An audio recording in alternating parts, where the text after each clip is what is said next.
আসসালামু আলাইকুম। আমার 2026 সালের চতুর্থ শ্রেণীর শিক্ষার্থীরা, আজকে আমি তোমাদেরকে আমার বাংলা বই থেকে পাঠ 7 করাবো। পাঠ 7-এর অনুশীলনী 1 দাগ, বর্ণ সাজিয়ে শব্দ লিখি। প্রথমে দেওয়া আছে ছিলমি, এটাকে সাজিয়ে লিখলে হবে মিছিল।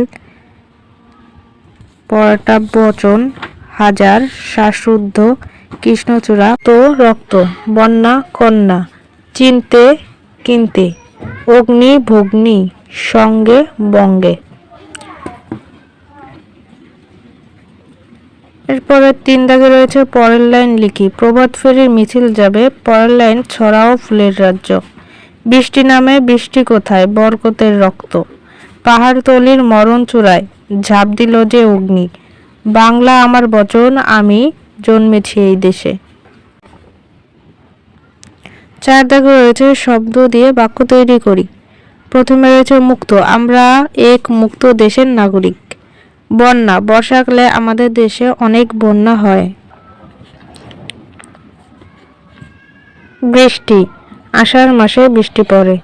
ঝাঁপ, বীরেরা দেশকে রক্ষা করতে যুদ্ধে ঝাঁপিয়ে পড়েছিল। প্রভাত ফেরি, আমরা 21শে ফেব্রুয়ারি ভোরে প্রভাত ফেরি যাই। এরপরে 5 দাগে রয়েছে প্রশ্নের উত্তর বলিও লিখি। এগুলো আমরা আলাদা খাতায় লিখে দেখাবো।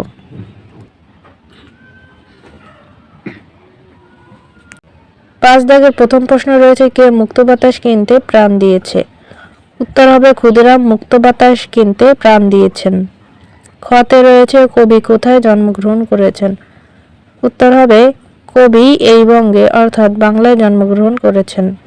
গতে রয়েছে কিসের দাবিতে 21শে ফেব্রুয়ারি ঘটনা ঘটেছিল? উত্তর হবে মাতৃভাষা বাংলার দাবিতে 1952 সালে 21শে ফেব্রুয়ারির ঘটনা ঘটেছিল। ঘতে রয়েছে ফেব্রুয়ারির 21 তারিখ কি ঘটেছিল? উত্তর হবে ফেব্রুয়ারির 21 তারিখ ভাষার জন্য রফিক, সালাম, বরকত সহ অনেকেই রক্ত দিয়েছেন এবং রাজপথ রঞ্জিত হয়েছিল।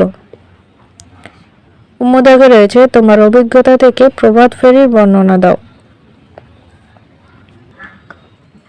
উত্তর হবে প্রতি বছর 21শে ফেব্রুয়ারি ভোরে আমরা খালি পায়ে হেঁটে শহীদ মিনারে যাই। আমাদের হাতে থাকে ফুলের তোড়া তোড়া এবং মুখে থাকে আমার ভাইয়ের রক্তে রাঙানো 21শে ফেব্রুয়ারি গানটি। এই গৌরবময় পদযাত্রাই হলো প্রভাত ফেরি। এরপরে 6 দাগে রয়েছে বেমানান শব্দটি আলাদা করে পাশে লিখি। প্রথমে রয়েছে বাবা, মা, বন্দি, বোন। এখানে লক্ষ্য করতে হবে যে বাবা, মা, বোন একটি পরিবারের বোঝায়। এখানে বন্দি আলাদা। মেঘ, কন্যা, বৃষ্টি, বন্যা।